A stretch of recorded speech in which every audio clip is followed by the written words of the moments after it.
तो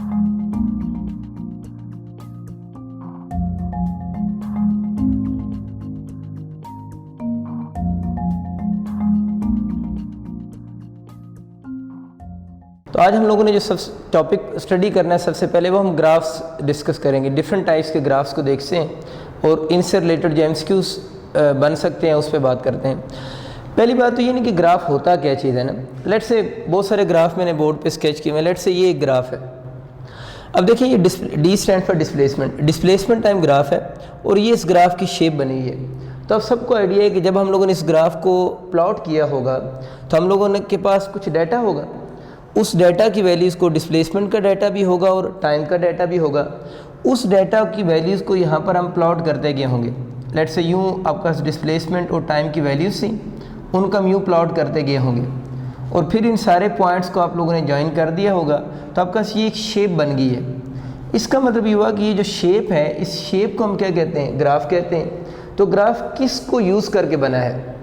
तो ग्राफ बना है किस को यूज़ करके?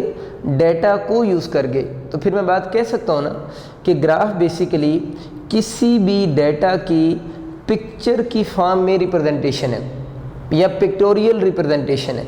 तो देख लें ये जो डाटा, अब यहाँ पर आपको डाटा तो नज़र नहीं आ रहा लेकिन आपको एक पिक्चर नज़र आ रही है। तो किसी भी डाटा की पिक्टोरियल फॉर्म में रिप्रेजेंटेशन जो होती है उस चीज़ को बच्चों हम नाम दे रहे होते हैं ग्राफ का। देखिए यहाँ पर आपके लिए डेफिनेशन मैंने लिखी है कि pictorial representation of the data, यानी किसी डाटा की पिक्चर की फॉर्म में जो रिप्रेजेंटेशन होती है उसको हम ग्राफ्स का नाम देते हैं। अब किसी भी ग्राफ को हम फर्स्ट ईयर और सेकेंड ईयर के किसी भी टॉपिक में जब स्टडी करेंगे तो हर ग्राफ के दो मेन फीचर्स होते हैं। एक उस ग्राफ की स्लोप होती है। किसी भी ग्राफ की बच्चों जो स्लोप होती है वो tan थीटा की इक्वल होती है, यानी किसी भी ग्राफ की स्लोप को हम tan थीटा लिखते हैं। आप लोगों ने जब कोई भी ग्राफ स्टडी करेंगे बुक में तो आप लोगों ने सबसे पहले दो चीज़ें उसकी स्टडी कर लेनी है कि उस ग्राफ की स्लोप किसके इक्वल है और उस ग्राफ का एरिया किस चीज़ को शो कर रहा है। तो दो मेन चीज़ें हैं, उस ग्राफ की स्लोप का आपको आइडिया होना चाहिए और दूसरा उस ग्राफ के एरिया का आपको आइडिया होना चाहिए। ज़रा जल्दी से इस चीज़ को रिवाइज करते हैं। देखिए बच्चे, अगर आपसे स्लोप पूछता है वो VT mean velocity time graph की, तो आप लोगों ने याद रखना है वेलोसिटी टाइम ग्राफ की स्लोप जो है वो आपके पास एक्सेलरेशन की इक्वल होगी। इसी तरह अगर आपके एमसीक्यू आ जाता है कि slope of displacement time graph, तो डिस्प्लेसमेंट टाइम ग्राफ की जो स्लोप होगी वो वेलोसिटी की इक्वल होगी। V stand for velocity, D stand for displacement. इसी तरह बच्चों अगर आपके एमसीक्यू आ जाता है slope of acceleration time graph, A mean acceleration T time, acceleration time graph की जो स्लोप होगी वो delta A over delta T होगी, यानी rate of change of acceleration होगी ना, यानी एक्सेलरेशन टाइम ग्राफ की slope delta A over delta T mean rate of change of acceleration होगी। अब ये क्वांटिटी आपकी एफएससी की बुक में नहीं है लेकिन इंटरेस्ट के लिए आप लोगों ने इसको प्रिपेयर कर लेना है। तो rate of change of acceleration भी एक फिजिकल क्वांटिटी है and this physical quantity is named as jerk.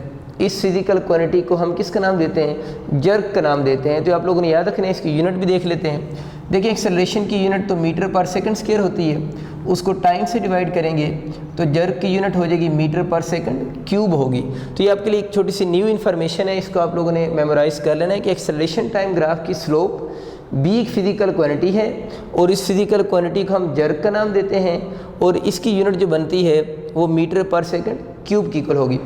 अब बच्चों हम डिफरेंट ग्राफ्स को देखते हैं और ये देखते हैं कि उनकी ग्राफ किस चीज़ को शो कर रहे हैं। ये मैंने आपके सामने एक ग्राफ ड्रॉ किया है, जनरल सा ग्राफ है, ओ पॉइंट है, ए पॉइंट है, बी पॉइंट है। ये ग्राफ पहले हम इसलिए स्टडी कर रहे हैं कि ताकि आपको किसी भी ग्राफ की स्लोप को अंडरस्टैंड करना आ जाए। तो इस ग्राफ से आपको मैं जो कंसेप्ट समझाऊंगा आप लोगों ने उसी को माइंड में रख कर किसी भी ग्राफ को स्टडी कर सकते हैं। इस ग्राफ की बस आप शेप पे गौर करें। आप लोगों ने याद रखना जो स्टार्टिंग पॉइंट है ना, इस ग्राफ का जो स्टार्टिंग पॉइंट है इसके बारे में आप लोगों ने याद रखना है कि इस स्टार्टिंग पॉइंट पे जो स्लोप होगी वो मैक्सिमम होगी, यानी स्टार्टिंग पॉइंट पे स्लोप मैक्सिमम है। और ये वाला जो आपका सेक्शन चल रहा है यानी ओ से ए तक, यानी ओ से ए तक, ये शेप आप बस माइंड में रखिएगा। जब ये वाली शेप आपको किसी भी जगह पर नज़र आएगी जो ओ से ए तक की शेप है तो आप लोगों ने याद रखना है इस केस में जो स्लोप होगी वो पॉजिटिव होगी लेकिन वो स्लोप डिक्रीज़ हो रही होगी। दोबारा रिपीट कर रहा हूँ, ये जो ओ से ए वाला सेक्शन है जब आप किसी भी जगह पर ये देखेंगे इसका मतलब है स्लोप है तो पॉजिटिव लेकिन जो स्लोप है वो क्या हो रही है बच्चों, डिक्रीज़ हो रही है।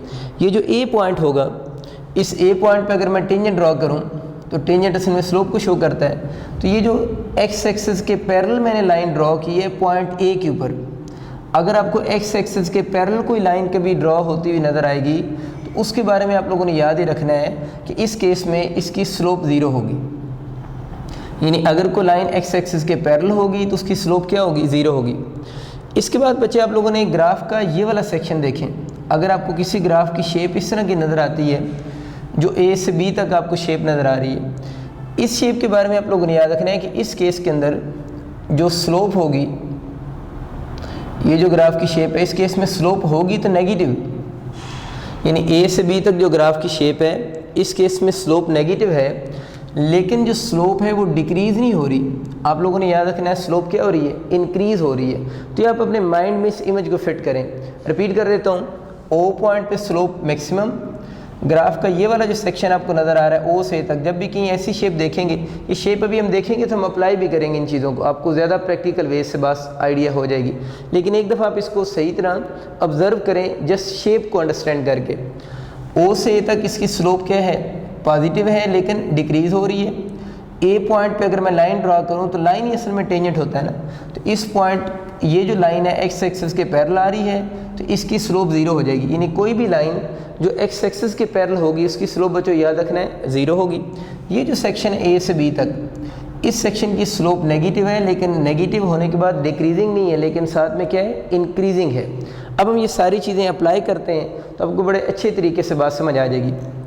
देखिए बच्चे, सबसे पहला ग्राफ देखते हैं, डिस्प्लेसमेंट टाइम ग्राफ। मुझे अब ज़रा ये बताओ, इस ग्राफ की ये जो आप लोगों ने लाइन ड्रॉ की हुई है, इस ग्राफ डिस्प्लेसमेंट टाइम ग्राफ की स्लोप हमें पता है किसकी इक्वल होती है, स्लोप tan थीटा होता है, तो tan थीटा इसका वेलोसिटी की इक्वल होगा। अब मुझे ये बताओ कि अभी मैंने आपको क्या बताया कि इस ग्राफ की जो स्लोप है, ये लाइन है बेसिकली इसके साथ मैच करती है, इस ग्राफ की स्लोप क्या होगी, ज़ीरो होगी। अगर इसकी स्लोप ज़ीरो है तो स्लोप हम tan थीटा को कह रहे हैं, तो इस ग्राफ में वेलोसिटी फिर किसकी इक्वल होगी, ज़ीरो होगी। इट मीन्स कि ये वाला जो ग्राफ है, इस ये लाइन एक्स एक्सिस के पैरेलल आ रही है या टाइम एक्सिस के पैरेलल है, तो इसकी स्लोप ज़ीरो होने की वजह से स्लोप किसको शो कर रही है, वेलोसिटी को। तो वेलोसिटी इस केस में क्या होगी बच्चों, ज़ीरो होगी। इट मीन्स कि अगर वेलोसिटी ज़ीरो है और ये डिस्प्लेसमेंट टाइम ग्राफ है, तो ये ग्राफ ये शो कर रहा है कि बॉडी किस स्टेट में, रेस्ट की स्टेट में है। तो पहली बच्चे आप लोगों ने बात क्या याद रखनी, इसकी स्लोप यानी वेलोसिटी ज़ीरो है। दूसरी बात ये याद रखनी है कि ये ग्राफ किसको शो कर रहा है, रेस्ट को भी शो कर रहा है। और तीसरा एमसीक्यूज़ आप लोगों ने याद रखना है कि अगर बच्चे बॉडी रेस्ट में है तो अगर कभी इस ग्राफ का एक्सेलरेशन पूछे तो इस ग्राफ का एक्सेलरेशन भी ज़ीरो होगा। तो तीन बातें होगी, स्लोप ज़ीरो क्योंकि लाइन हॉरिजॉन्टल एक्सिस के पैरेलल है, दूसरी बात ये कि इसकी वेलोसिटी इस केस में क्या होगी, ज़ीरो होगी, और तीसरी बात ये कि बॉडी की स्टेट में, रेस्ट की स्टेट में, और अगर बॉडी रेस्ट की स्टेट में है तो इस केस में इसका एक्सेलरेशन जो होगा वो ज़ीरो की इक्वल होगा। इसको ज़रा देखें वेलोसिटी टाइम ग्राफ को। अब ये जो ग्राफ है, इस ग्राफ पे भी ज़रा गौर करें, इस ग्राफ और इस ग्राफ की शेप में कोई फ़र्क नहीं है, शेप तो बिल्कुल एक जैसी है। अगर इस केस में स्लोप ज़ीरो थी तो इस ग्राफ की भी स्लोप क्या होगी, ज़ीरो होगी। तो अब ज़रा गौर करते हैं, इस ग्राफ की भी स्लोप क्या आ रही, ज़ीरो। अब बच्चों देखना ये कि वेलोसिटी टाइम ग्राफ की स्लोप किसकी इक्वल है, तो वेलोसिटी टाइम ग्राफ की स्लोप तो किसकी इक्वल है, एक्सेलरेशन की इक्वल है। इट मीन्स कि ये वाला ग्राफ ये शो कर रहा है कि एक्सेलरेशन जो है वो किसकी इक्वल है, ज़ीरो की इक्वल है। ये वाला ग्राफ ये शो कर रहा था वेलोसिटी ज़ीरो है, इस ग्राफ की स्लोप क्या होती है, एक्सेलरेशन, स्लोप ज़ीरो का ये ग्राफ है, तो इट मीन्स कि इस केस में एक्सेलरेशन क्या होगा, ज़ीरो होगा। एक तो ये आप लोगों ने एमसीक्यू याद रखना है। दूसरा, अगर आप इस ग्राफ पे ज़रा गौर करें तो इस ग्राफ से हमें बात क्लियर हो रही है कि टाइम जैसे जैसे पास कर रहा है, बॉडी की जो वेलोसिटी है वो किसी भी सेंस में चेंज नहीं हो रही, यानी बॉडी की वेलोसिटी जो है वो चेंज नहीं हो रही। इट मीन्स कि हम कह सकते हैं ये ग्राफ ये भी शो कर रहा है कि बॉडी की वेलोसिटी कांस्टेंट है, या आप इसको यूनिफॉर्म भी कह सकते हैं। हम कह सकते हैं कि ये ग्राफ ये शो कर रहा है कि बॉडी की वेलोसिटी कांस्टेंट या यूनिफॉर्म है, और सेकेंडली इस केस में भी एक्सेलरेशन किसकी इक्वल आ रहा है, ज़ीरो आ रहा है। दोबारा बच्चे इस ग्राफ पे वापस आते हैं। देखिए डिस्प्लेसमेंट टाइम ग्राफ है, ये ग्राफ सम कुछ एंगल यहाँ पर लेट से थीटा बना रहा है, और हमें ये बात पता है कि इस ग्राफ की जो स्लोप होगी वो tan थीटा है, और इसका डिस्प्लेसमेंट टाइम ग्राफ का tan थीटा v की इक्वल है जो कि वेलोसिटी है। अब बच्चों अब ये सोचो कि क्या इस लाइन के अलॉन्ग ये थीटा चेंज हो रहा है या नहीं हो रहा, आप ज़रा खुद सोचें, ये बिल्कुल स्ट्रेट लाइन है और ये थीटा जो है वो चेंज नहीं हो रहा। अब बच्चों खुद सोचो, अगर थीटा चेंज नहीं हो रहा तो क्या इसकी स्लोप चेंज होगी? बिल्कुल आप ठीक कह रहे हैं, स्लोप चेंज नहीं होगी। और इसकी स्लोप किसको बता रही है? वेलोसिटी को बता रही है। तो इसका मतलब ये हुआ कि क्योंकि इसका थीटा चेंज नहीं हो रहा, थीटा कांस्टेंट है और नॉन ज़ीरो भी है, ज़ीरो भी नहीं है, थीटा कांस्टेंट है तो स्लोप कांस्टेंट होगी। और स्लोप किसको शो कर रही है? वेलोसिटी को। तो इस केस में बच्चों वेलोसिटी जो होगी वो क्या होगी? कांस्टेंट होगी या यूनिफॉर्म होगी। इसका मतलब ये हुआ कि ये ग्राफ भी शो कर रहा है किसको? कांस्टेंट वेलोसिटी को, और ये वाला ग्राफ भी शो कर रहा है कांस्टेंट वेलोसिटी को। दोनों की शेप क्यों डिफरेंट है? क्योंकि वो वीटी ग्राफ है और ये डिस्प्लेसमेंट टाइम ग्राफ है। इसको वेलोसिटी कांस्टेंट या आप यूनिफॉर्म कह सकते हैं। और ऑलरेडी हमें पता है कि अगर v कांस्टेंट हो जाए तो एक्सेलरेशन किसकी इक्वल होगा? ज़ीरो होगा। इट मीन्स कि पहले तीनों ग्राफ जो भी अब तक हम लोगों ने पढ़े हैं, तीनों में एक्सेलरेशन किसकी इक्वल आ रहा है? ज़ीरो की इक्वल आ रहा है। इस ग्राफ की तरफ बच्चों आते हैं, यहाँ पर भी एंगल आप देख लें कांस्टेंट है, और इस ग्राफ की जो स्लोप यानी टेन थीटा जो है, स्लोप भी लिख सकता हूँ, स्लोप जो कि टेन थीटा है वो किसकी इक्वल होगा? एक्सेलरेशन होगा। यहाँ पर वही पुरानी बात पहले वाली, थीटा यहाँ पर चेंज नहीं हो रहा। अगर थीटा चेंज नहीं हो रहा तो स्लोप कांस्टेंट है। स्लोप किसको बता रही है? एक्सेलरेशन। तो इस केस में एक्सेलरेशन कांस्टेंट होगा। अब अक्सर बच्चे गलती ये करते हैं ना, वो ये समझते हैं कि ये कांस्टेंट वेलोसिटी का ग्राफ है और इसको यूनिफॉर्म वेलोसिटी का ग्राफ कह देते हैं। ये यूनिफॉर्म वेलोसिटी का ग्राफ नहीं है, ये बेसिकली यूनिफॉर्म या कांस्टेंट एक्सेलरेशन का ग्राफ है। यूनिफॉर्म या कांस्टेंट किसका ग्राफ है? एक्सेलरेशन का ग्राफ है। मीन इस ग्राफ में एक्सेलरेशन जो है वो कांस्टेंट है, वो चेंज नहीं हो रहा। वेलोसिटी के बारे में अगर आप लिखना चाहें तो आपको बड़ा क्लियरली यहाँ से नज़र आ रहा होगा। देखो बच्चे, जैसे जैसे टाइम इंक्रीज़ हो रहा है, ये वेलोसिटी की वैसे वैसे वेलोसिटी की वैल्यू भी तो क्या हो रही है? इंक्रीज़ हो रही है। तो इस केस से हम बोलेंगे वेलोसिटी यूनिफॉर्मली इंक्रीज़ हो रही है। अगर हम वेलोसिटी की बात करेंगे तो वेलोसिटी बच्चे यूनिफॉर्मली क्या हो रही है? इंक्रीज़ हो रही है। तो ये बस चीज़ें आप लोगों ने इस ग्राफ के बारे में याद रखनी है। Acceleration constant and velocity uniformly क्या हो रही है? इंक्रीज़ हो रही है। नेक्स्ट आगे चलते हैं। आगे बच्चे मैंने कुछ मिक्स किस्म के ग्राफ बनाए हैं। इन ग्राफ्स में ज़रा देखें, 3 डिफरेंट टाइप्स के ग्राफ बने हुए हैं। इस सेंटर लाइन को देखें, ये डिस्प्लेसमेंट टाइम ग्राफ की जो सेंटर लाइन है, सेंटर लाइन तो इसके साथ मैच करती है। इसको तभी हम स्टडी कर चुके हैं कि इस केस में वेलोसिटी क्या होगी? कांस्टेंट होगी। और वेलोसिटी कांस्टेंट का मतलब ये है कि एक्सेलरेशन क्या होगा? ज़ीरो होगा। ये सेंट्रल वाली लाइन तो हम ऑलरेडी पहले पढ़ चुके हैं। अब बच्चों देखना है कि ये जो ग्राफ की शेप है, ये शेप क्या शो कर रही है? इंक्रीजिंग स्लोप को शो कर रही है या डिक्रीजिंग स्लोप को शो कर रही है? तो आज शुरू में मैंने आपको क्या याद करवाया था, इसकी ये वाली जो शेप है इस ओ ए पोर्शन के साथ मैच नहीं कर रही। ज़रा गौर से देखें, ये वाला जो पोर्शन है, यानी ये जो शेप है इस ओ ए शेप के साथ मैच कर रही है। अगर इसके साथ मैच कर रही है तो इसके बारे में मैंने क्या बताया था? इस केस में स्लोप क्या हो रही है? डिक्रीज़ हो रही है। लेकिन है स्लोप कौन सी? पॉजिटिव है। तो आप लोगों ने याद रखना है कि ग्राफ का ये वाला जो सेक्शन है, ये वाला ये सेक्शन शो कर रहा है कि इसकी जो स्लोप है, जो कि हम टेन थीटा कहते हैं इसको, और टेन थीटा इसके किसके इक्वल होगा? v की इक्वल होगा ना, जो कि वेलोसिटी है। तो अब आपकी ये वाली शेप मेमोराइज आप लोगों ने कर लेनी, इस सेक्शन के साथ मैच कर रही है। तो इस सेक्शन में बच्चों जो स्लोप है वो क्या हो रही है? डिक्रीज़ हो रही है। और स्लोप किसको बता रहा है? वेलोसिटी के बारे में बता रहा है। तो इट मीन्स कि वेलोसिटी भी इस केस में क्या हो रही है? डिक्रीज़ हो रही है। यही वजह है कि मैंने आपके लिए लिखा है कि ये वाला ग्राफ ये शो कर रहा है कि वेलोसिटी क्या हो रही है? डिक्रीज़ हो रही है। बस आप लोगों ने इस कंसेप्ट को इस डायग्राम की मदद से याद रखना है। अच्छा, अब बच्चों ये सोचो कि अगर वेलोसिटी डिक्रीज़ हो रही है, तो हम लोगों ने बहुत अर्ली ग्रेड में बात पढ़ी थी कि जब बॉडी की वेलोसिटी इंक्रीज़ होती है तो बिल्कुल आप ठीक बता रहे हैं, एक्सेलरेशन इंक्रीज़ होगी तो एक्सेलरेशन पॉजिटिव होगा, और अगर वेलोसिटी डिक्रीज़ होगी तो फिर एक्सेलरेशन नेगेटिव होगा। तो अब ज़रा देखो, यहाँ पर वेलोसिटी तो डिक्रीज़ हो रही है, वेलोसिटी की डिक्रीज़ फिर रिपीट करो, हम लोगों ने स्लोप से गेस की है। वेलोसिटी अगर डिक्रीज़ हो रही है तो एक्सेलरेशन इस केस में नेगेटिव होगा। ठीक हो गया। इस ग्राफ की बच्चों शेप की बात करते हैं। आप लोगों ने याद रखना है कि ये देखें, ये वाली शेप और ये वाली शेप एक दूसरे के साथ सिमिलर है या अपोजिट है? बिल्कुल अपोजिट है ये ना। देखिए इसकी ये वाली शेप है और ये बिल्कुल उसके अपोजिट बिहेवियर है। अगर अपोजिट बिहेवियर है तो ये वाली जो शेप है, अगर बच्चे किसको शो कर रही है? स्लोप डिक्रीज़ को शो कर रही है।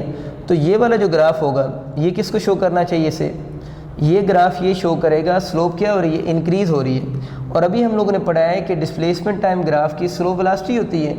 अगर इस शेप में स्लोप इंक्रीज़ हो रही है तो वेलोसिटी भी क्या हो रही है, इंक्रीज़ हो रही है। और अभी आपको बताया था कि अगर वेलोसिटी इंक्रीज़ होगी तो एक्सेलरेशन पॉजिटिव होगा। बिल्कुल ठीक। नेक्स्ट बच्चों आगे चलते हैं जल्दी से। वही सेम शेप्स हैं, इनको आप जल्दी से रिवाइज करेंगे।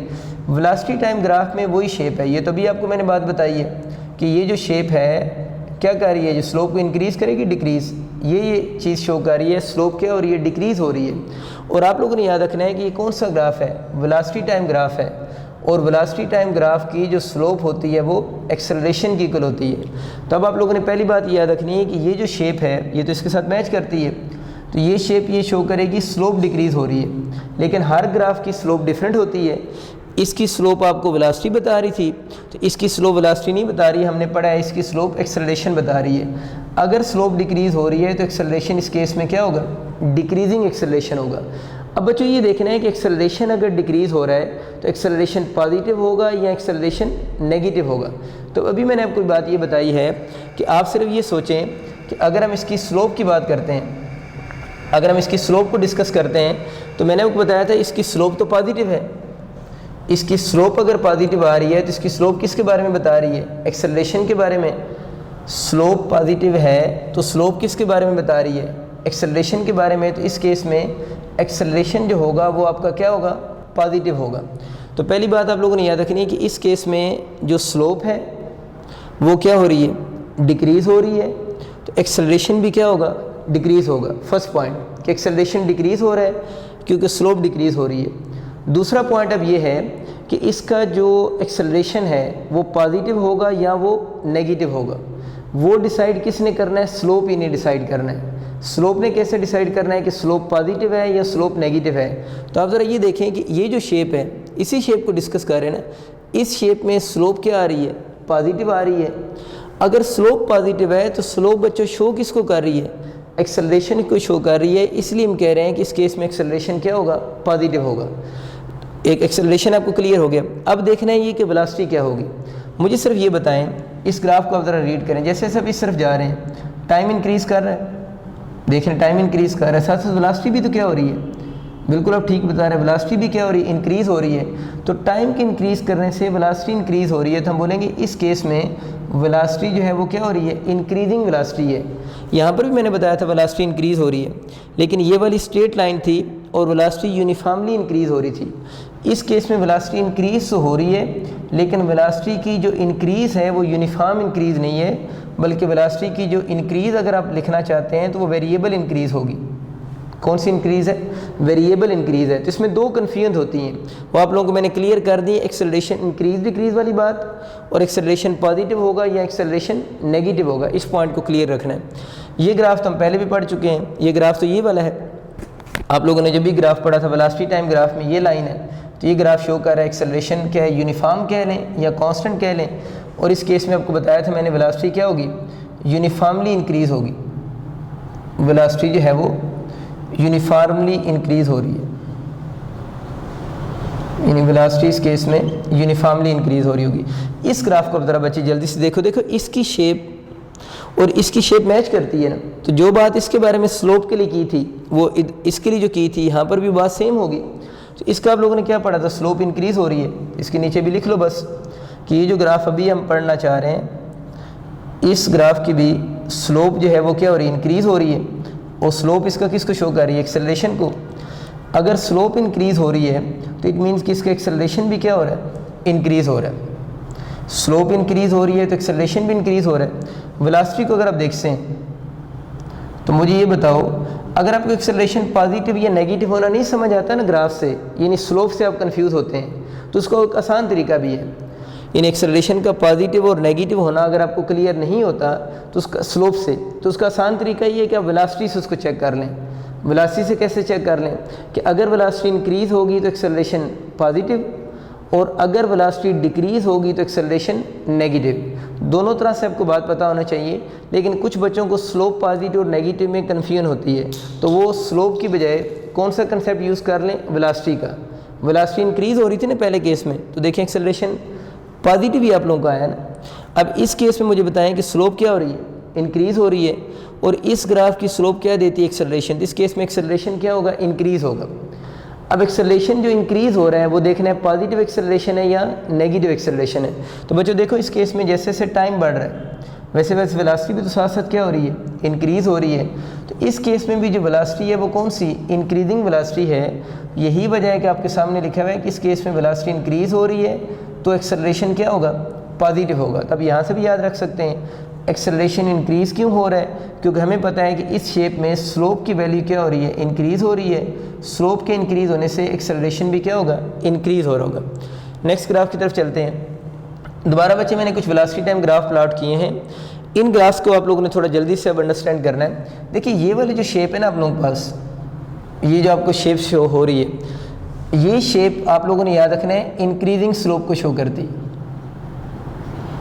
यानी ये जो शेप है वो कौन सी, स्लोप में इंक्रीज़ की शेप है। ये जो ऊपर से नीचे शेप आ रही ये स्लोप में इंक्रीज़ है, और ये जो शेप है ना, ये जो इस टाइप की शेप आपको नज़र आती है, ये शेप शो करती है स्लोप में डिक्रीज़ को।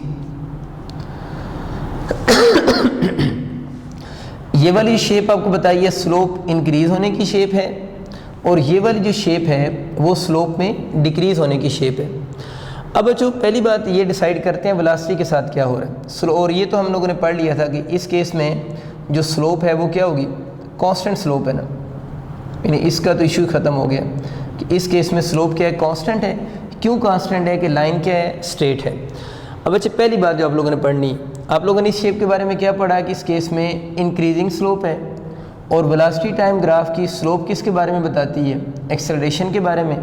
अगर इस केस में स्लोप इंक्रीज़ हो रही है, स्लोप इंक्रीज़ हो रही है तो एक्सेलरेशन क्या हो रहा होगा, इंक्रीज़ हो रहा होगा। This graph shows increase in slope, slope VT graph का क्या देता है, एक्सेलरेशन। तो एक्सेलरेशन इस केस में क्या हो रहा है, इंक्रीज़ हो रहा है।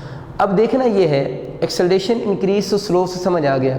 अब एक्सेलरेशन का पॉजिटिव होना या एक्सेलरेशन का नेगेटिव होना, ये मैंने आपको शॉर्टकट बताया। कौन डिसाइड करेगी, वेलोसिटी। अब वेलोसिटी से पता चलेगा कि एक्सेलरेशन जो इंक्रीज़ हो रहा है इस केस में वो पॉजिटिव एक्सेलरेशन है या नेगेटिव एक्सेलरेशन है। वेलोसिटी को देखते हैं। देखिए जैसे इस ग्राफ पे फोकस रखना है, जैसे जैसे टाइम इंक्रीज़ हो रहा है, पहले ये वेलोसिटी थी, फिर ये वेलोसिटी, फिर ये वेलोसिटी। तो ज़रा सोचो टाइम के इंक्रीज़ होने से वेलोसिटी का ग्राफ नीचे आ रहा है।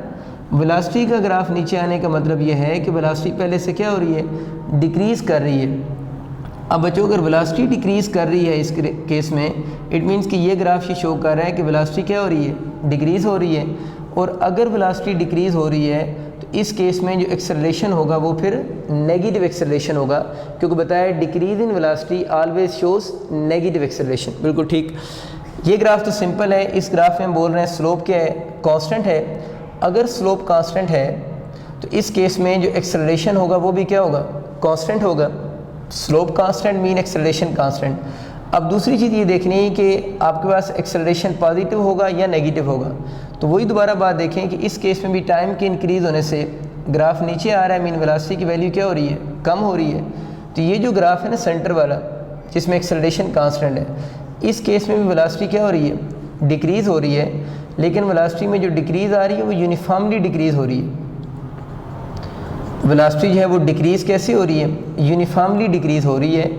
डिक्रीज़ इसमें भी थी लेकिन इसमें वेरिएबल डिक्रीज़ है। इसमें जो डिक्रीज़ है वो वेरिएबल डिक्रीज़ है, इसमें भी डिक्रीज़ है लेकिन वो कौन सी है, यूनिफॉर्मली वेलोसिटी डिक्रीज़ हो रही है। अब वेलोसिटी डिक्रीज़ होने की वजह से एक्सेलरेशन के साथ माइनस आ रहा है कि इस केस में एक्सेलरेशन फिर आप लोगों का बच्चों नेगेटिव होगा। इन शॉर्ट ये जो ग्राफ नीचे की तरफ आते हैं ना उन सब में वेलोसिटी डिक्रीज़ ही होती है और एक्सेलरेशन नेगेटिव होता है। आसानी के लिए बोल रहा हूँ, आप इस तरह भी याद रख सकते हैं। और जो सारे ग्राफ ऊपर जाते हैं, वेलोसिटी टाइम ग्राफ की बात हो रही है, उन सारों में वेलोसिटी इंक्रीज़ होती है और एक्सेलरेशन पॉजिटिव होता है। इस ग्राफ को ज़रा देखें। इस ग्राफ में बच्चों देखें स्लोप तो डिक्रीज़ हो रही है, हमने याद किया था। इस ग्राफ की स्लोप क्या बताएगी, एक्सेलरेशन। तो देखिए इस केस में एक्सेलरेशन क्या हो रहा है, डिक्रीज़ हो रहा है। ग्राफ जब नीचे आ रहा है तो वेलोसिटी डिक्रीज़ हो रही है। वेलोसिटी डिक्रीज़ होने की वजह से एक्सेलरेशन का साइन भी क्या होगा, नेगेटिव होगा। तो ये चंद बेसिक सी बातें जो मैंने आप लोगों के साथ डिस्कस किए हैं, लेकिन ये बड़ी इंपॉर्टेंट है आपके पास इंटरेस्ट पॉइंट ऑफ व्यू से कि किसी भी ग्राफ के यही पॉसिबल एमसीक्यूज बन सकते हैं जो मैंने आप लोगों के सामने शेयर कर दिए हैं। एक और छोटा सा ग्राफ देखें, लेकिन डिस्प्लेसमेंट टाइम ग्राफ में, और ये डिस्टेंस टाइम ग्राफ है, S is a symbol of distance. S मैंने सिंबल डिस्टेंस के लिए यूज़ की है और डी डिस्प्लेसमेंट है। असल में इस केस में भी स्लोप नेगेटिव है और इस केस में भी स्लोप नेगेटिव है, क्योंकि ग्राफ डाउनवर्ड आ रहा है, ये ग्राफ ना स्लोप नेगेटिव है। आप लोगों ने बच्चे बात ये याद रखनी है कि जो डिस्प्लेसमेंट टाइम ग्राफ होता है, डिस्प्लेसमेंट टाइम ग्राफ की जो स्लोप जब नेगेटिव होती है ना, वो पॉसिबल है। यानी डिस्प्लेसमेंट टाइम ग्राफ की नेगेटिव स्लोप पॉसिबल होती है, लेकिन याद ही रखना है कि डिस्टेंस टाइम ग्राफ की भी इस केस में स्लोप नेगेटिव आ रही है। यानी डिस्टेंस टाइम ग्राफ की भी इस केस में स्लोप नेगेटिव आ रही है। तो आप लोगों ने याद रखना है कि ये चीज़ पॉसिबल नहीं है। तो बहुत इंपॉर्टेंट पॉइंट है, डिस्प्लेसमेंट टाइम ग्राफ की स्लोप नेगेटिव हो सकती है, लेकिन डिस्टेंस टाइम ग्राफ की स्लोप नेगेटिव नहीं होती। एक तो ये बात आप लोगों ने याद रखनी। दूसरा, अगर कभी पेपर में आपके ग्राफ बने हुए आ जाते हैं और वो पूछते हैं इनकरेक्ट ग्राफ कौन सा है, तो यूजुअली ये वाला ग्राफ बना हुआ होता है। डिस्टेंस टाइम ग्राफ में हमें पता है कि ये वाला जो ग्राफ है ये पॉसिबल नहीं है। पॉसिबल क्यों नहीं है? कि डिस्टेंस टाइम ग्राफ की स्लोप नेगेटिव नहीं होती। स्लोप नेगेटिव ना होने की फिजिकल मीनिंग मैं आपको बताता हूँ। लेकिन डिस्टेंस जो है वो आपको पता है ज़ीरो हो सकता है या पॉजिटिव हो सकता है। डिस्टेंस कभी नेगेटिव नहीं हो सकता, लेकिन डिस्प्लेसमेंट जो है वो ज़ीरो भी हो सकता है, पॉजिटिव भी हो सकता है और नेगेटिव भी हो सकता है। तो अगर इसके मैं फिजिकल मीनिंग आपको बताऊं, तो ये जो ग्राफ में स्लोप नेगेटिव हो रही है, ये स्लोप नेगेटिव के फिजिकल मीनिंग ये बनते हैं कि ये उस बॉडी के रिवर्स जर्नी को शो कर रहा है। ये उस बॉडी की किसको शो कर रहा है? रिवर्स जर्नी को शो कर रहा है। हमें पता है कि अगर एक बॉडी फॉरवर्ड डायरेक्शन मूव करके गया है, तो जब वो वापस आएगा तो उसका डिस्प्लेसमेंट का साइन क्या होगा? बिल्कुल ठीक कह रहे हैं, नेगेटिव हो जाएगा ना। यानी जब बॉडी फॉरवर्ड गया डिस्प्लेसमेंट पॉजिटिव, जब वो वापस आया तो डिस्प्लेसमेंट नेगेटिव। लेकिन जो डिस्टेंस है वो रिवर्स जर्नी में भी कभी नेगेटिव नहीं होता। इसलिए हम कहते हैं कि ये रिवर्स जर्नी का ग्राफ है। डिस्प्लेसमेंट रिवर्स जर्नी में नेगेटिव हो सकता है, लेकिन डिस्टेंस जो है वो फॉरवर्ड डायरेक्शन हो या बैकवर्ड डायरेक्शन हो, डिस्टेंस जो होगा वो ऑलवेज पॉजिटिव होगा। आखिरी बात इस ग्राफ की याद रखिएगा, एक तो आप लोगों ने स्लोप के साथ साथ दूसरी चीज़ हर ग्राफ का एरिया भी याद करना है।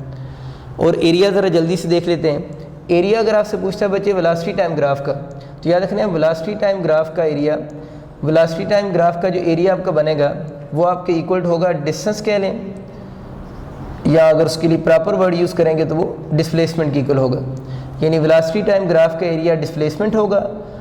और अगर आपसे स्पीड टाइम ग्राफ की बात करता है तो स्पीड टाइम ग्राफ का एरिया डिस्टेंस की इक्वल होगा।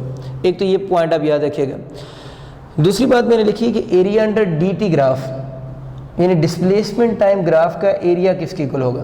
तो आप लोगों ने याद रखना है डिस्प्लेसमेंट टाइम ग्राफ का एरिया किसी ऐसी फिजिकल क्वांटिटी के इक्वल होता है जिसकी यूनिट मीटर सेकंड हो।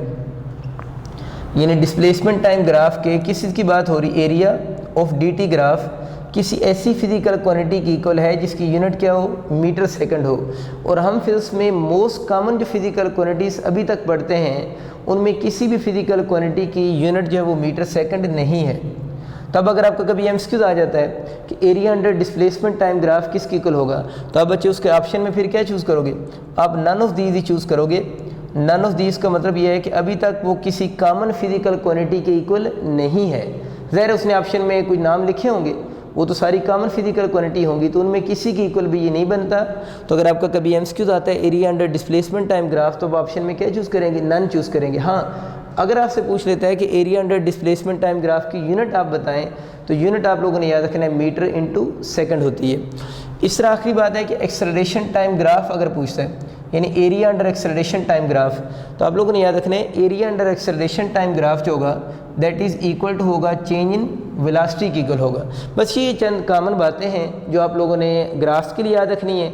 और लास्ट बात जो मैं कर रहा हूँ ये है कि जो मैंने आपको हिंट दिया है ना स्लोप पॉजिटिव और स्लोप नेगेटिव होने वाला, ये आप लोगों ने याद रखना है। अगर आपको ये हिंट याद रहता है तो आप किसी भी ग्राफ की इसकी मदद से इंटरप्रिटेशन कर सकते हैं कि प्रैक्टिकल डिस्प्लेसमेंट टाइम ग्राफ के आपके एमसीक्यूज़ किस तरह के बन सकते हैं। छोटा सा एमसीक्यूज़ मैंने आपके लिए बोर्ड पर लिखा है। ये ग्राफ की एक शेप मैंने ड्रॉ की है, डिस्प्लेसमेंट टाइम ग्राफ है जिसमें डिफरेंट सेक्शंस हैं, ओ से ए है, ए से बी है, देन बी से सी है, देन सी से डी है। और क्वेश्चन इस ग्राफ से रिलेटेड ये बनाया है नीचे, which of the following is correct for acceleration. यानी आप लोगों ने इसमें से करेक्ट ग्राफ बताना है जो किसके लिए करेक्ट होगा, एक्सेलरेशन के लिए करेक्ट होगा। तो अब ज़रा इस ग्राफ को देखें जो आप लोगों ने प्रीवियस लेक्चर मेरा लिया है उसी के अकॉर्डिंग आप इसको देखेंगे। देखिए ओ से तक ये डिस्प्लेसमेंट टाइम ग्राफ है ना, ओ से तक हमें पता है ये ग्राफ ये शो कर रहा है कि वेलोसिटी तो कांस्टेंट है, और अगर वेलोसिटी कांस्टेंट है तो एक्सेलरेशन क्या होगा, ज़ीरो होगा।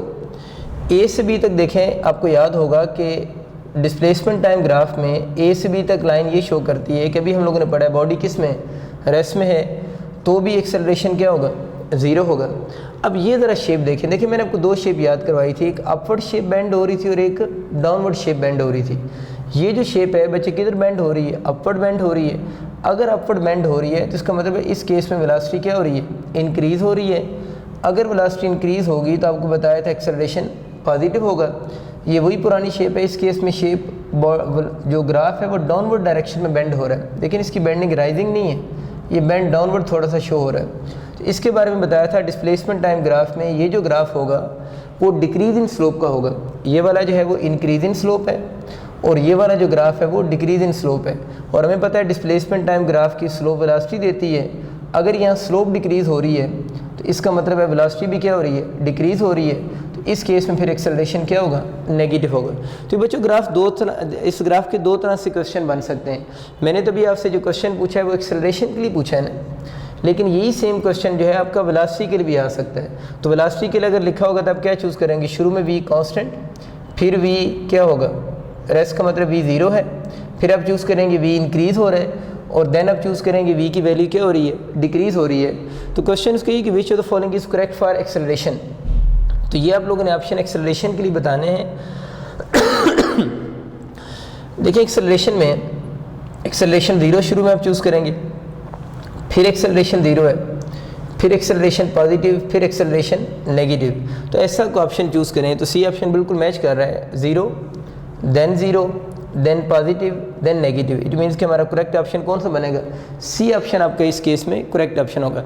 एक और छोटा सा एमसीक्यू मैंने लिखा है, a body is projected vertically upward. बच्चों वर्टिकली का जब वर्ड यूज़ होता है तो वर्टिकल मोशन का मतलब होता है वन डायमेंशन मोशन होती है। वन डायमेंशन के लिए हम वर्टिकली अपवर्ड का वर्ड यूज़ करते हैं। तो क्वेश्चन उसको ये है कि बॉडी लेट से बॉल आपके पास, आप उस बॉल को वर्टिकली अपवर्ड थ्रो कर रहे हैं वन डायमेंशन मोशन में। तो क्वेश्चन उसका ये कि जब बॉडी को आप लोगों ने वन डायमेंशन मोशन में थ्रो किया है, यानी वर्टिकली अपवर्ड थ्रो किया है, तो उसके टू ग्राफ्स आपसे एमसीक्यूज में पूछता है। ये भी पूछ सकता है उसका डिस्प्लेसमेंट टाइम ग्राफ प्लॉट करें, और ये भी कह सकता है उसका वेलोसिटी टाइम ग्राफ प्लॉट करें। ग्राफ आप तब इजीली प्लॉट कर सकते हैं जब आपको उसका सेंस ऑफ मोशन आप अंडरस्टैंड कर लें, तो जल्दी से सीखते हैं कि उसका सेंस ऑफ मोशन कैसा होगा। देखिए बच्चों जब आप लोगों ने बॉडी को थ्रो किया है ना, तो स्टार्ट में उसकी वेलोसिटी मैक्सिमम होगी। जैसे से बॉडी अपवर्ड जा रहा है ना, अपवर्ड जाने से क्योंकि बॉडी अगेंस्ट द ग्रेविटी जा रहा है तो उस बॉडी की वेलोसिटी क्या हो रही है, डिक्रीज़ हो रही है, और टॉप पॉइंट पर जाकर उसकी वेलोसिटी की वैल्यू क्या हो जाएगी, ज़ीरो हो जाएगी। इसका मतलब ये हुआ कि जो अपवर्ड जर्नी है इसमें शुरू में वेलोसिटी मैक्सिमम है, फिर वेलोसिटी डिक्रीज़ हो रही है, और देन वेलोसिटी की वैल्यू ज़ीरो हो जाएगी। तो अगर आप इस ग्राफ से ज़रा देखें, ये वेलोसिटी टाइम ग्राफ है, तो यूँ समझे कि ये स्टार्टिंग पॉइंट है। स्टार्ट में वेलोसिटी मैक्सिमम थी, उसके बाद ग्राफ नीचे आने का मतलब क्या है, वेलोसिटी क्या हो रही है बच्चों, डिक्रीज़ हो रही है, और इस पॉइंट पर आकर वेलोसिटी की वैल्यू क्या होगी, ज़ीरो होगी। तो यूँ समझिए ये जो ये वाला पॉइंट है ये किसको शो कर रहा है, पीक को शो कर रहा है। अब उसके बाद इस बॉडी का रिवर्स जर्नी स्टार्ट होगा, उसको मैंने साइड पे शो किया हुआ है। अब जैसे इसका रिवर्स जर्नी स्टार्ट होगा तो रिवर्स जर्नी का मतलब ये है कि अब तो बॉडी अलोंग द ग्रेविटी आ रहा है। अलोंग द ग्रेविटी आने की वजह से इस बॉडी की वेलोसिटी की वैल्यू क्या करनी चाहिए, इंक्रीज़ करेगी। अब वेलोसिटी इंक्रीज़ हो रही है और बॉटम पर आकर दोबारा उसकी वेलोसिटी क्या हो जाएगी, मैक्सिमम हो जाएगी। इशू ये हुआ है कि ये अपवर्ड जर्नी में वेलोसिटी डिक्रीज़ हुई है, डाउनवर्ड जर्नी में वेलोसिटी क्या हो रही है, इंक्रीज़ हो रही है, लेकिन बॉडी की डायरेक्शन ऑफ मोशन तो क्या हुई है, चेंज हुई है। अगर हम अपवर्ड डायरेक्शन में वेलोसिटी का साइन आप लोगों ने पॉजिटिव लिखा हुआ है, तो डाउनवर्ड जर्नी में वेलोसिटी के साइन हम क्या लिखेंगे, नेगेटिव लिख देंगे, और नेगेटिव साइन यहाँ पर ये शो करेगा अपोजिट इन डायरेक्शन। तो ये ज़रा देखें, इससे ऑनवर्ड जो पोर्शन आपको शो हो रहा है, ये वाला जो ग्राफ का पोर्शन है, इस पोर्शन में ये आपका अगर ज़ीरो है, इधर वेलोसिटी की वैल्यू पॉजिटिव होंगी, इधर नेगेटिव होंगी।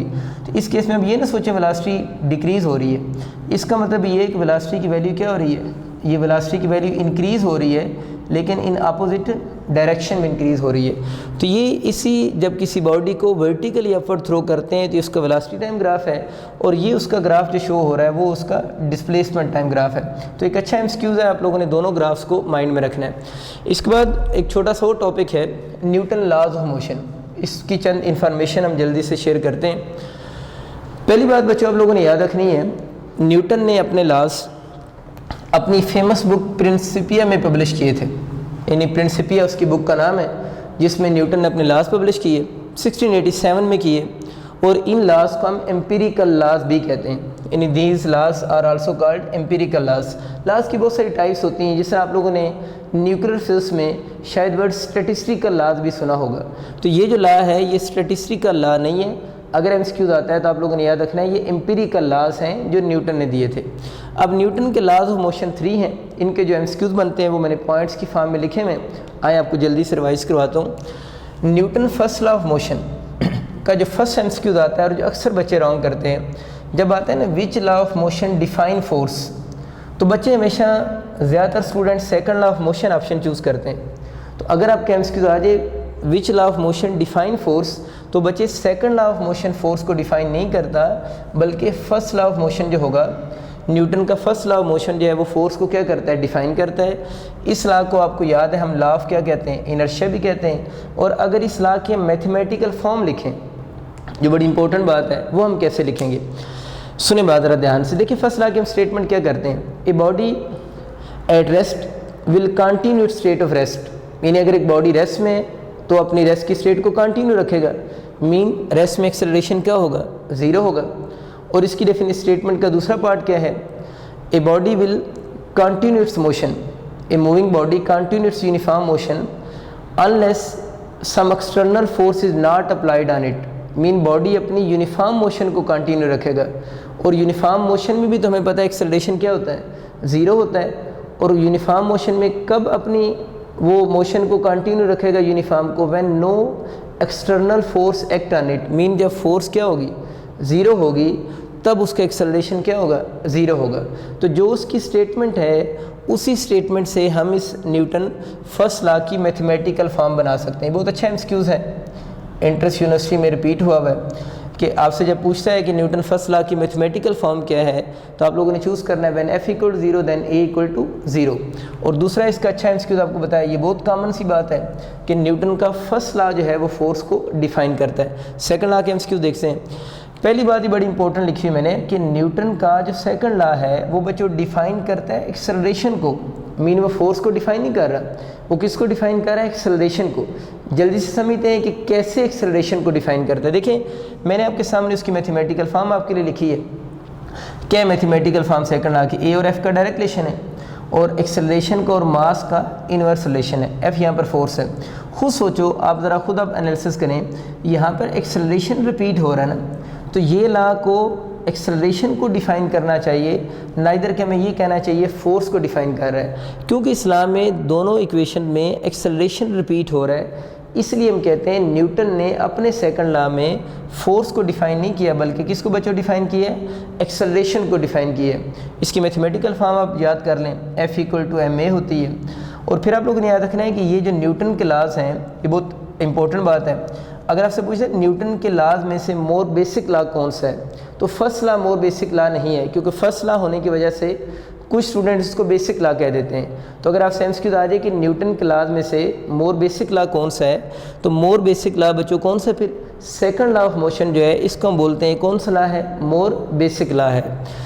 बेसिक लॉ इसको कहते क्यों है, इसको थोड़ा सा सीख लेते हैं। देखिए न्यूटन का जो सेकंड लॉ है, इस लॉ को यूज़ करके हम फर्स्ट लॉ को भी ड्राइव कर सकते हैं और हम थर्ड लॉ को भी ड्राइव कर सकते हैं।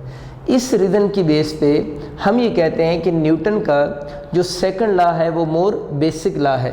अब एग्जामिनर आपसे ये भी पूछ सकते हैं एमसीक्यूज़ कि आप ये बताएं कि न्यूटन का कौन सा लॉ है जिसको यूज़ करके आप बाकी दो लॉज को आप ड्राइव कर सकते हैं। तो अभी आपको कौन सा बताया, सेकंड लॉ जो है उसको यूज़ करके हम बाकी 2 लॉज को ड्राइव कर सकते हैं। यही रीज़न है कि हम न्यूटन का जो सेकंड लॉ जो है उसी को हम बोलते हैं वो मोर बेसिक लॉ है। ये कंसेप्ट आपको क्लियर हो चुका होगा।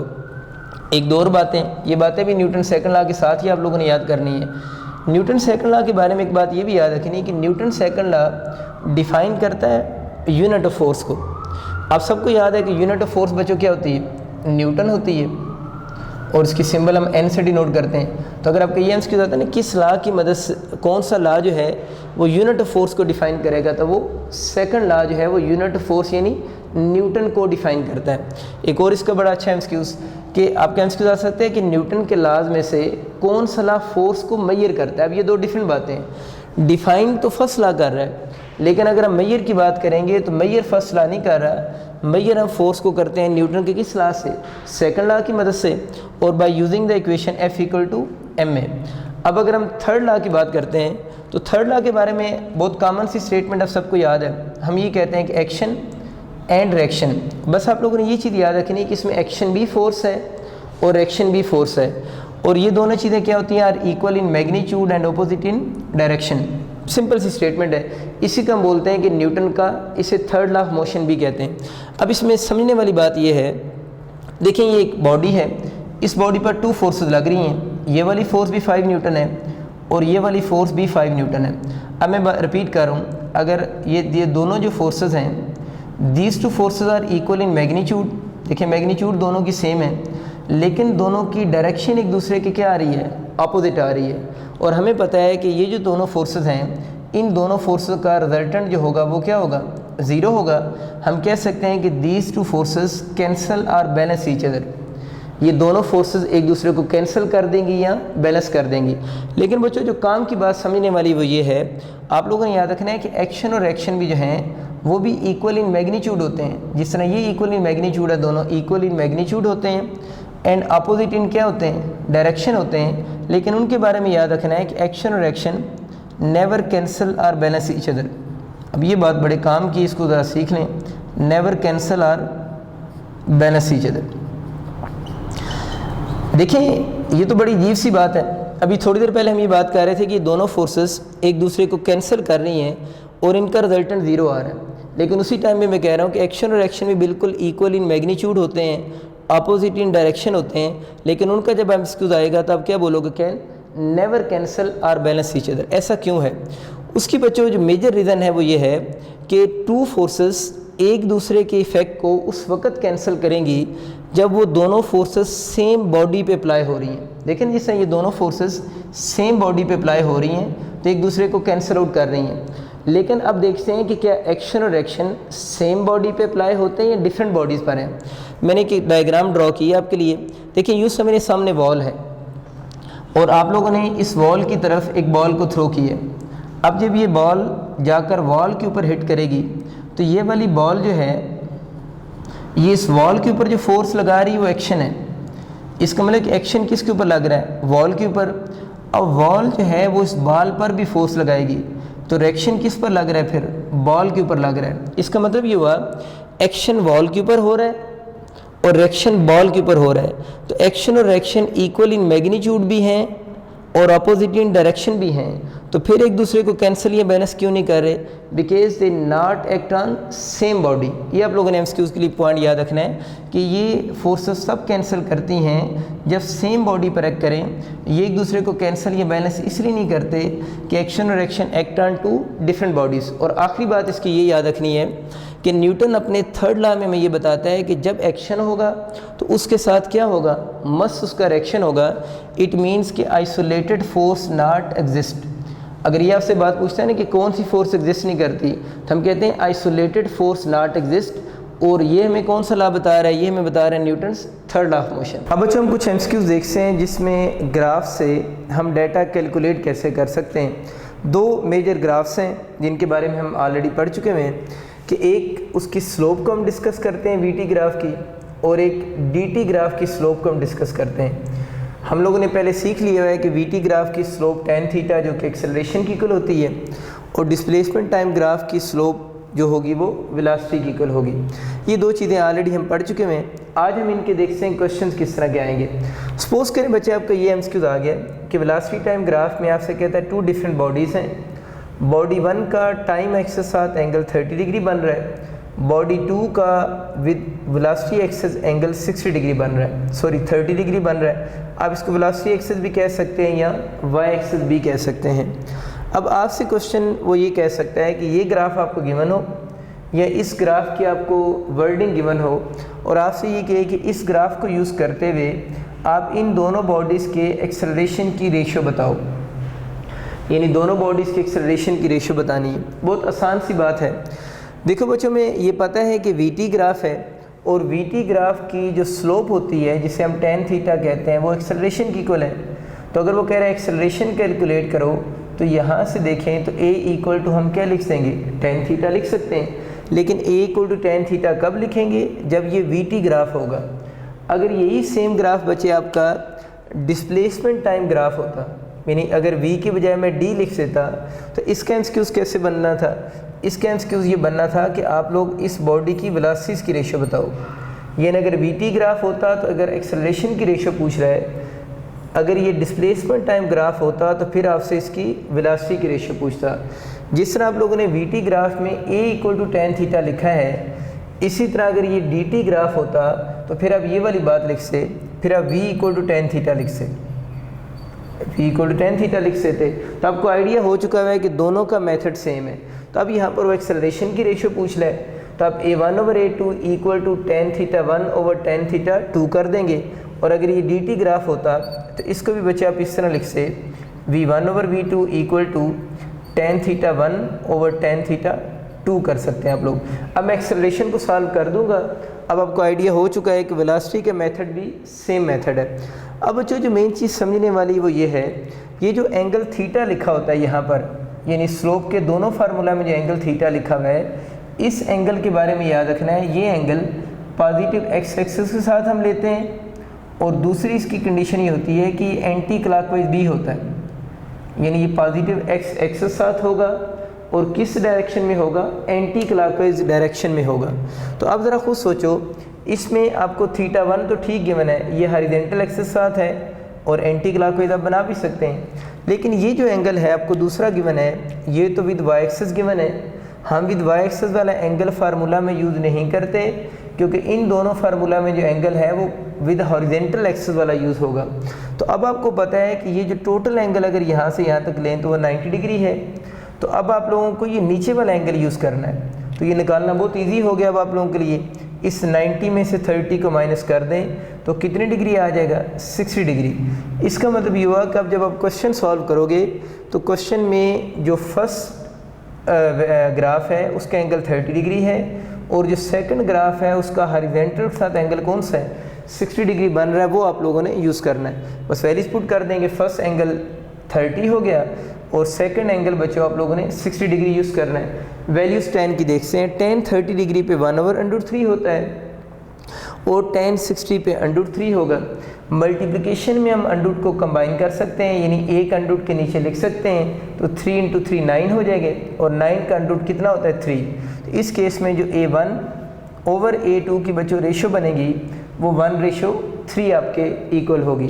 तो एक चीज़ आप लोगों ने सीख ली कि अगर angle with vertical axis given हो तो फार्मूला अप्लाई करने से पहले उस एंगल को विद हॉरिजॉन्टल एक्सिस के साथ आप कन्वर्ट करेंगे।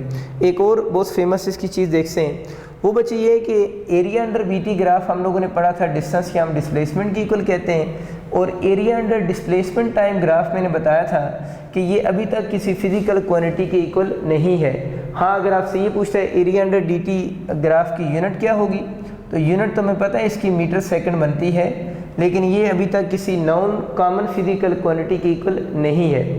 इसके अब एमसीक्यूज कैसे आएंगे वो ज़रा देखते हैं। आपके सामने वीटी ग्राफ डायग्राम में शो हो रहा है, ये वर्टिकल एक्सिस वेलोसिटी है मीटर पर सेकंड में, हॉरिजॉन्टल एक्सिस टाइम है सेकंड में, और उसने एक ग्राफ प्लॉट किया हुआ है। अब इस ग्राफ से बच्चों दो चीज़ें कैलकुलेट करने को आ सकती हैं। एक तो कह सकता है कि इस ग्राफ से डिस्टेंस कैलकुलेट करें। डिस्टेंस हम कैसे कैलकुलेट करेंगे, एरिया अंडर वीटी ग्राफ जो होगा वो डिस्टेंस की इक्वल होगा। तो अब हम इसका एरिया कैलकुलेट कर लेते हैं। आप इस ऊपर वाली शेप को देखो, ये वाली जो शेप आपको नज़र आ रही है जैसे लाइक रेक्टेंगल है, इसका एरिया हम कैसे निकालेंगे, क्योंकि एरिया अंडर वीटी ग्राफ जो है वही डिस्टेंस देगा, तो डिस्टेंस इक्वल टू एरिया आप लोगों ने बनाना है।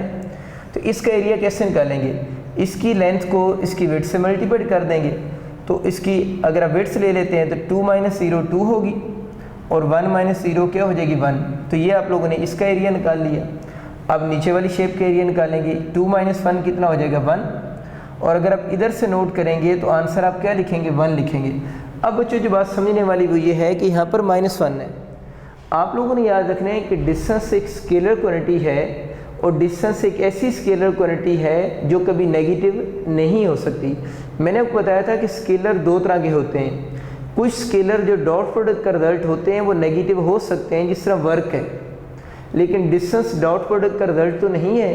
तो इसके फार्मूला में जब आप एरिया कैलकुलेट करने लगोगे तो यहाँ पर जो वैल्यू आपके पास की -1 आ रही है, आप लोगों ने इसको -1 नहीं लिखना, बल्कि इसकी जगह पर भी आप लोगों ने +1 ही लिखना है। यही कॉमन मिस्टेक बच्चों से होती है जो आप लोगों ने नहीं करनी, कि डिस्टेंस वो स्केलर है जो डॉट प्रोडक्ट का रिजल्ट नहीं है। तो आप लोगों ने जब इसकी वैल्यू यहाँ पर पुट करनी है, -2 हो -3 हो, तो आप लोगों ने माइनस साइन को नहीं लिखना बल्कि पॉजिटिव ही लिखना है। अब इसको सॉल्व करें, 2 + 1 तो 3 मीटर टोटल डिस्टेंस कवर हुआ है।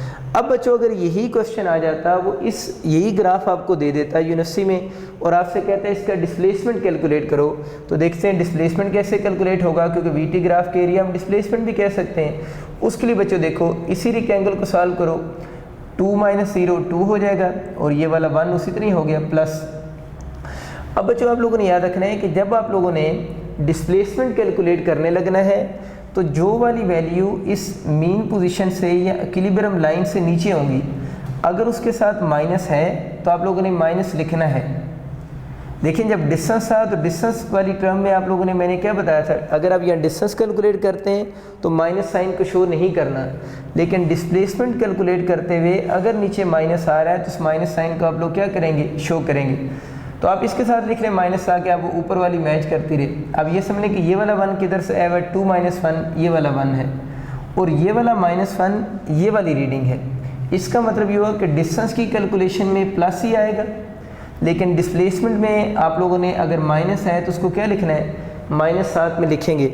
अब इसको देख रहे हैं 2 माइनस 1 तो कितने मीटर हो गया, 1 मीटर। तो इस केस में डिस्टेंस जो है वो 3 मीटर कवर हुआ है और डिस्प्लेसमेंट कितने 1 मीटर कवर हुआ है। और एक ही बात हम लोगों ने यहाँ से सीखी है कि आप लोगों ने इस माइनस को कब यूज़ करना है, इन माइनस वैल्यूज़ को जब डिस्प्लेसमेंट कैलकुलेट करेंगे। डिस्टेंस कैलकुलेट करते हुए सारी वैल्यूज़ को आप लोगों ने पॉजिटिव ही लेना है। बहुत शुक्रिया आप सबका, अल्लाह हाफिज़।